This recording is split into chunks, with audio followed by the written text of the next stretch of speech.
Okay, તો આ જે છે હવે જે આજે છે આજના લેક્ચરમાં આપણો જે છે એ તમારો સ્વાધ્યાયનો એક્સરસાઇઝ 1.38 1.38 છે.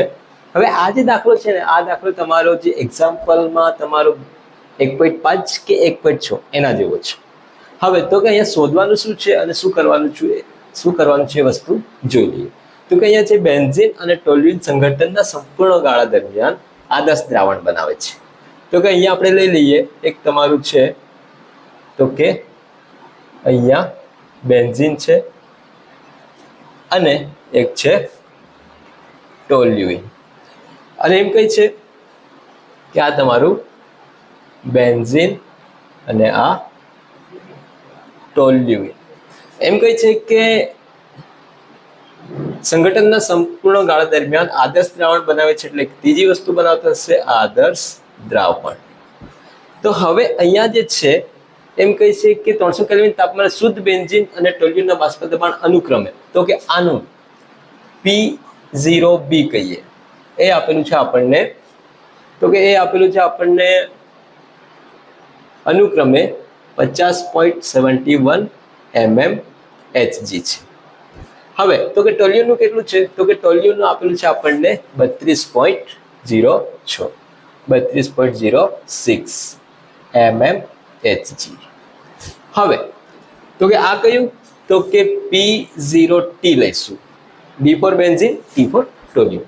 હવે અહીંયા લઈ લઈએ કે શુદ્ધ બેન્ઝીન અને ટોલ્યુઇનને બાષ્પ દબાણ અનુક્રમે છે અને જો 80 ગ્રામ બેન્ઝીન અને 100 ગ્રામ ટોલ્યુઇન મિશ્રણ કરવામાં આવ્યા હોય તો બેન્ઝીનના હવે જે છે 80 ગ્રામ અને 100 ગ્રામ છે તો કે આપણી પાસે જે છે અહીંયા 80 ગ્રામ બેન્ઝીન છે અને 100 ગ્રામ ટોલ્યુઇન છે.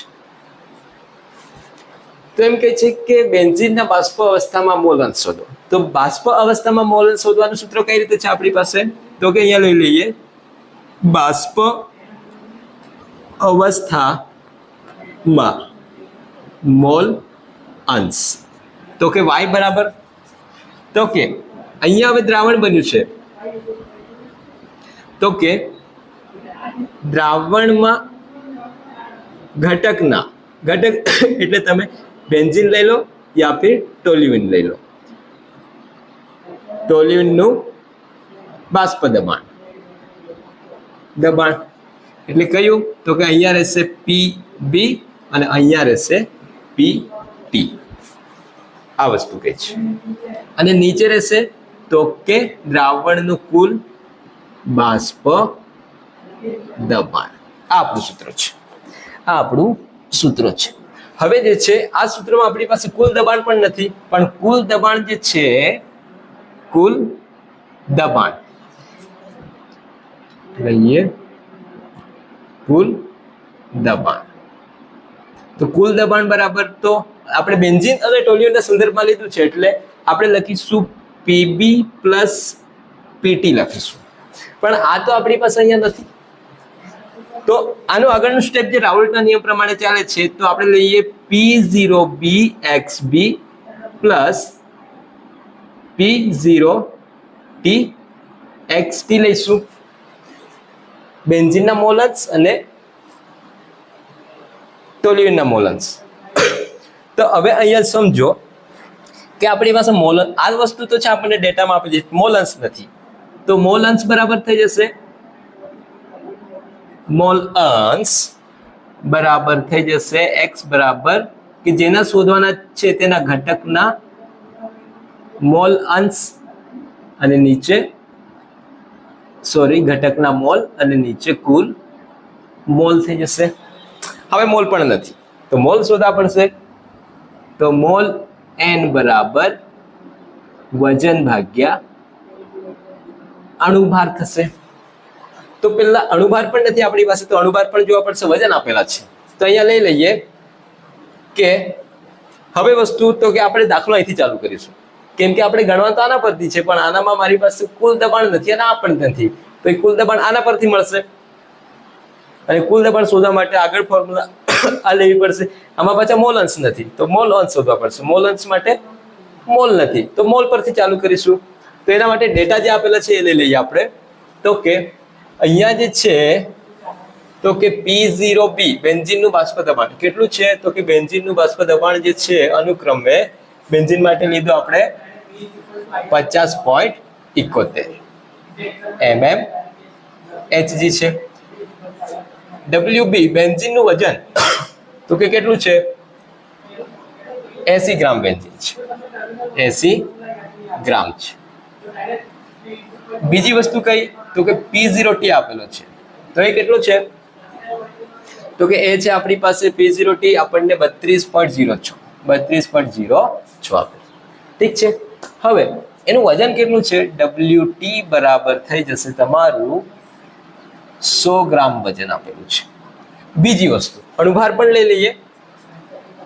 બેન્ઝીન નો અણુભાર, તો કે બેન્ઝીનનો અણુભાર કેટલો થશે? તો કે બેન્ઝીનનો અણુસૂત્ર થઈ જશે આપણી પાસે C6H6 થઈ જશે. તો કાર્બનના 6 અને હાઇડ્રોજનના 6 12 અને એ કેટલા થઈ જશે તમારા? તો કે એ થઈ જશે તમારા 78 થઈ જશે. આના 78 થશે. અને ટોલ્યુઇનનો અણુભાર, ટોલ્યુઇન એટલે થશે C6H5CH3. તો કે આનો અણુભાર જે છે એ થઈ જશે તમારું, કેલ્ક્યુલેશન મારશો તો એ થઈ જશે કાર્બનના 6 છે 12 × 6 પ્લસ 5, કાર્બનના 12, હાઇડ્રોજનના 3, ટોટલ થઈ જશે તમારા 92 થઈ જશે. ચલો આ વસ્તુ મળી ગઈ. તો આપણે દાખલો ક્યાંથી ચાલુ કરવાનો છે? આના પરથી મોલ. તો અહીંથી લઈ લઈએ તો કે ડાયરેક્ટ લઈએ NB મોલ પરથી, લાંબુ થઈ જશે તેના કરતા શોર્ટકટ પતાય. તો NB બરાબર WB બટા MB, બેન્ઝીનનું વજન છેદમાં એનો અણુભાર. ડાયરેક્ટ આ રીતે લખીએ, કન્ફ્યુઝ થશો તેના કરતા. વજન ભાગ્યા અણુભાર. બેન્ઝીન માટે છે બેન્ઝીન. ચાલો હવે વજન કેટલું છે? તો કે વજન આપેલું છે આપણને 80 ગ્રામ. તો 80 બટા કેટલા કરવા પડશે? એનો અણુભાર આપણને મળ્યો 78 મળે છે. તો મોલ કેટલા મળી જશે એના? તો કે મોલ મળી જશે આપણને 1.026 મળશે. હવે તો કે કોના માટે? તો કે બીજો એક છે આપણી પાસે ટોલ્યુઇન. તો ટોલ્યુઇનના મોલ, ટોલ્યુઇન તો કે NT લઈએ. NT બરાબર આ પણ વજન ભાગ્યા અણુભાર થશે. તો આ કેટલા છે? તો કે એનું વજન છે 100 બટા 92 છે. તો તમે ગણતરી કરશો તો મળશે તમે કેટલા મળશે? તો કે 1.087 મળી જશે. મોલ મળી ગયા છે. આ વસ્તુ થઈ ગઈ. હવે મોલ અંશ પર આવીએ. ઠીક છે, મોલ અંશ પર આવીએ. હવે મોલ અંશ પર આવીએ તો કે પહેલા લઈ લઈએ આ બાજુ અને આ બાજુ કર નીચે જ જઈએ. ચાલો કઈ રીતે લઈએ મોલ અંશ? તો કે બેન્ઝીનના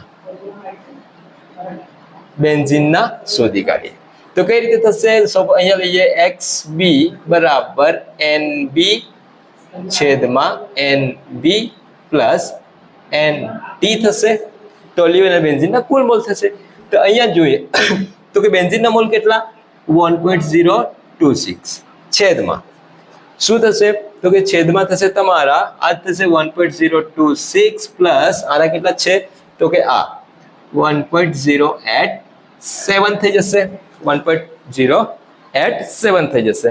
આની જો ગણતરી કરીશું તો કુલ મોલ આપણને મળશે 0.487. કેટલા મળશે? 0.487 મોલ અંશ મળશે. હવે આપણને ખબર છે, હવે એકનું મળી જાય એટલે બીજાનું તો આપણને ખબર છે કે દ્રાવણમાં કુલ મોલ અંશ કેટલા? તો કે 1 થાય. તો કે અહીંયા લઈએ તો કે XB પ્લસ XT બરાબર 1 થશે. તો કોના સુધી કાઢેલા છે? XB. તો અહીંયા આપણે લઈ લઈએ, તેથી XT બરાબર થઈ જશે 1 - XB થઈ જશે. તો અહીંયા લઈ લઈએ 1 - XB બરાબર,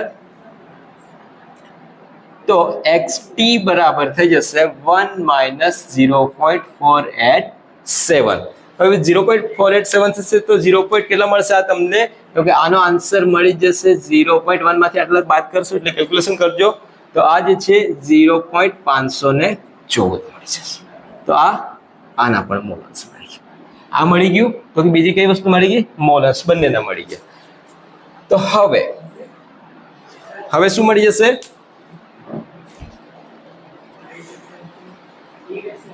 હવે જો આ વસ્તુ મળી ગઈ તો હવે આપણને કુલ બાષ્પ દબાણ તો કે કુલ બાષ્પ દબાણ જે છે કુલ દબાણ આપણને મળી જશે. તો એ કઈ રીતે છે? તો કે આ સૂત્ર છે પરંતુ આ ડાયરેક્ટ લેવું પડશે. તો કે કુલ બાષ્પ દબાણ તો કે પીબી પ્લસ સ્મોલ લીધો છે તો આપણે સ્મોલ લઈએ પીબી પ્લસ પીટી થઈ જશે. હવે એના નીચે શું છે? તો કે P0 કેટલા છે? P0B XB પ્લસ P0 કેટલા છે? તો કે P0T XT થઈ જશે. આ પ્રમાણે એકનું મળે એટલે બીજાનું એના પરથી આવ્યા જ કરશે. હવે આ વેલ્યુ પણ છે, આ વેલ્યુ પણ છે, આ વેલ્યુ પણ છે તો ડાયરેક્ટ પુટ કરી દઈએ તો આ વેલ્યુ કેટલી છે?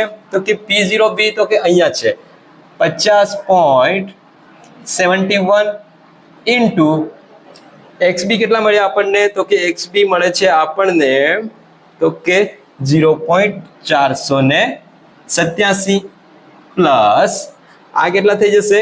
તો કે P0T જે છે ચલો P0T ક્યાં છે આપણી પાસે? અહીંયા તો કે 32.06 ઇન્ટુ કેટલા છે એનું મોલન્સ કેટલા આવ્યા? તો કે 0.514 થઈ જશે.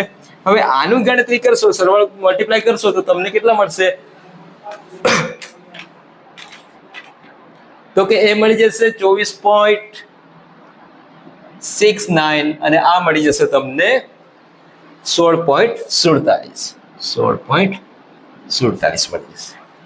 હવે આ રીતે આ વસ્તુ મળી જાય છે તો કે આ થઈ ગઈ તમારી પીબી અને આ થઈ ગયો તમારો પીટી. પણ કુલ તો બાકી છે પી કુલ. તો આ બંનેનો સરવાળો કરીશું તો પી કુલ આપણને કેટલું મળી જશે? 41.16 મળી જશે. 41.16 mmHg. તો આ વસ્તુ મળી જશે. જો આ વસ્તુ મળે તો હવે આ મળી જશે. તો કઈ રીતે? YB મોલ અંશ. શું? મોલ અંશ. તો YB બરાબર શું? તો ઘટકના મોલ. તો ઉપર બેન્ઝીન માટે લખવું પડશે. બેન્ઝીન માટે બેન્ઝીન નું બાષ્પ દબાણ અને નીચે કુલ દબાણ. ઠીક છે, આ રીતે આવશે. હવે એક કામ કરીએ, ફોર્મ્યુલાને ભૂસી નાખીએ. આપણે જે છે એ જગ્યા કરવી પડશે. યહાં તક રખતે હૈ. આમ આવી જશે. તો અહીંયા જે છે તમારું